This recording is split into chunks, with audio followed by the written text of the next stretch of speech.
아침을 여는 큐티. 오늘 큐티 말씀은 신명기 26장 12절부터 19절까지입니다. 어떤 목사님의 간증을 들었는데요. 교회 부도 위기 속에서 심장을 찌르는 듯한 고통이 오고 숨이 안 쉬어졌답니다. 그때 드린 기도가 주님, 저는 죽었습니다. 이 교회 담임 목사는 예수님이지 저는 아닙니다. 이렇게 내려놓음의 고백과 간절한 기도를 드릴 때 놀랍게도 심장의 통증이 사라지고 숨이 쉬어지더라는 거예요. 그러면서 마음에 확신이 왔는데 하나님이 부채를 해결해 주신다, 그런 믿음이 왔대요.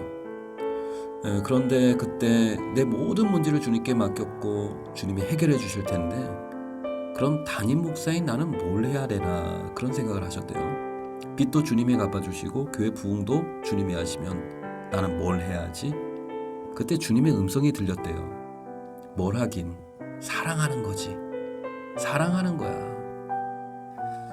저는 목사님의 간증을 듣고 저도 깨달았어요. 인생이 뭔지, 왜 하나님이 나에게 인생을 주셨는지, 내가 평생 해야 할 일이 뭔지, 오늘 내가 무엇을 위해 살아야 할지.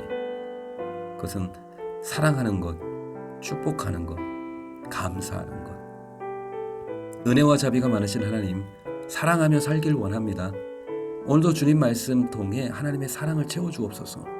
나눠주고 섬기고 베풀며 살아갈 수 있도록 내 심령을 새롭게 하여 주옵소서. 이스라엘 백성들이 가나안 땅에 들어가 정착하며 살 때 첫 추수를 하고 첫 열매 하나님께 드리라. 첫 열매로 하나님을 예배하고 경배하라. 그렇게 명령하신 하나님께서는 오늘 내 모든 소산의 11조를 하나님께 드리라, 그렇게 말씀하십니다. 소산의 11조를 드리라. 구약의 11조는 지금 우리가 드리는 현대의 11조와는 좀 다릅니다. 보통 3단계로 구분되는데요. 첫째는 한 해의 소출 10분의 1을 구별해서 드리는데 이것은 레위인들을 위한 겁니다. 소득이 없는 성직자들에게 줍니다. 이를 첫째 11조라 하고요. 둘째는 이 첫째 11조를 드린 백성이 다시 10분의 1을 하나님께 드립니다. 이를 둘째 11조라 하는데 이는 공동체를 위한 감사 축제로 드려집니다. 또 마지막 세 번째는요. 안식일 기준에서 셋째 해마다, 오늘 12절에 나와 있는 거죠. 셋째 해마다 둘째 11조로 그 공동체를 위한 축제, 그거 드리지 말고 대신 가난한 자들을 위한 구제로 써라라는 겁니다. 그것이 레위인과 객과 고아와 과부와 같은 자들을 위하여 드려지는 것이죠. 이것이 구약의 11조였습니다. 신명기 26장의 주제는 예배입니다. 삶의 현장에서 지킬 사회법과 하나님께 순종하라는 그 명령 사이에 그 경계에 바로 26장이 있죠. 그래서 예배라는 건요, 하나님과 이 땅을 연결하는 너무나 중요한 생명과 같은 것이다. 예배에 성공하는 자, 세상에서 빛과 소금으로 선한 영향력을 끼칠 뿐만 아니라 하나님께 온전한 순종으로 하나님을 기쁘시게 하는 사람이 된다. 그것이 바로 참된 예배의 능력이라 할 수 있죠. 오늘 신명기 26장의 말씀을 통해서 예배의 원리를 깨닫게 되는데요. 정리해보면 이렇습니다. 하나님께서 두 가지를 요구하셨잖아요. 첫 열매와 11조. 이 첫 열매는 결국 첫 것, 하나님께 드려라. 이것은 주님을 향한 우선순위입니다. God first. 내 삶의 첫 자리에 하나님을 모시는 것. 그것이죠. 또 11조를 통해서는 하나님의 축복과 풍요가 세상 곳곳으로 흘러가게 하는 것입니다. 이것이 11조죠. 특별히 가난한 자에게요. 그러니까 예배의 시작은 하나님의 이름을 높이는 것. 예배의 완성은 나의 삶을 통해 하나님의 은혜와 생명과 축복이 흘러보내는 삶, 거룩한 삶. 이것이 예배의 완성이죠. 주일 예배가 은혜와 생명과 풍요함을 채우는 것이 주일 예배라고 한다면 6일 동안 우리의 삶은 축복의 통로로 나누고 베풀고 섬기는 삶의 예배.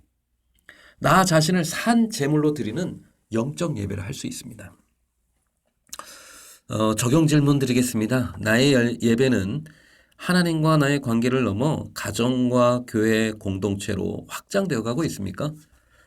예배의 삶 매일 예배의 삶 가운데 오늘 내가 흘려보내야 할 그 은혜와 축복, 그 혜택을 받을 대상자는 누굽니까?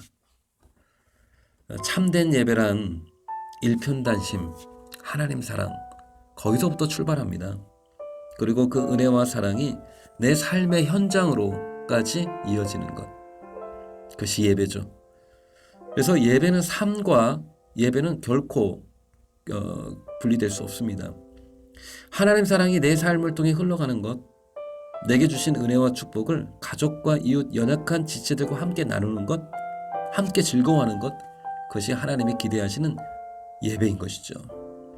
로마서 12장을 보니 너희 몸을 하나님이 기뻐하시는 거룩한 산 제물로 드리라. 이는 너희가 드릴 영적 예배니라. 삶의 예배를 강조하는 말씀이죠. 하나님은 우리의 삶의 예배를 기대하고 계십니다. 그러고 보니 삶의 예배의 본을 보여주신 분은 예수님이시네요. 병든 자를 치유하시고 가난한 자와 배고픈 자에게 양식 주시고 세리와 죄인들의 친구가 되어주신 사랑, 예수님의 사랑, 그것이 곧 예수님의 예배였습니다. 그리고 십자가에서 최고의 예배를 하나님께 올려드리셨네요. 하나님은 오늘도 참된 예배자를 찾고 계십니다. 주님이 찾는 그 한 사람, 참된 예배자 되시기를 주님의 이름으로 축복합니다. 주님, 참된 예배자 되기를 원합니다. 오늘 하나님만을 내 삶의 첫째로 모시고 순종하는 자 되기를 원합니다. 받은 은혜와 축복 흘려보내게 하시고 내 삶을 통해 하나님의 사랑, 하나님의 거룩함을 드러내도록 내 삶을 인도하여 주옵소서. 예수님의 이름으로 기도드립니다. 아멘.